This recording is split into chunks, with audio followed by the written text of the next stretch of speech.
இந்த போட்டோல இருக்க 5 பேருக்கும் ஒரே வார்த்தையில ஒரு ஆளுக்கும் என்ன சொல்லுவீங்க? ஸ்டாலின் தாத்தா வந்து இருந்தாரு, மாசம் 1000 அனுப்புனாரு. இப்போ விஜய் அங்கிள் வந்திருக்காங்க, என்ன செய்ய போறாங்கன்னு தெரியல.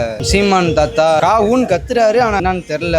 மோடி தாத்தாவும் அதே மாதிரி தான், எங்க இருக்காருன்னு தெரியல. ஒரு எடப்பாடி தாத்தா வந்து 12வது பாஸ் பண்ணாப்புல கொரோனா டயத்துல, ஆள் எங்கிட்டு இருக்கான்னு தெரியல, மறைஞ்சிட்டாரா இருக்காரான்னு தெரியல. சிஎம் திமுக ஒரு தீய சக்தி, அது சும்மா வேஸ்ட், வாய் ஜோக்கு ஏதாவது பேசிட்டே இருக்குது, அது அவ்வளோதான், அது முடிஞ்சு. மோடி அது வேஸ்ட் தான். குடும்பமே இழந்தாருன்னா தமிழ்நாட்டு கடனே அடைச்சிடலாம். இப்போதான் வந்திருக்காரு, அவர் ஃபீல்டில் வந்திருக்காரு, ஒரு 6 மாதம் ஆகணும்.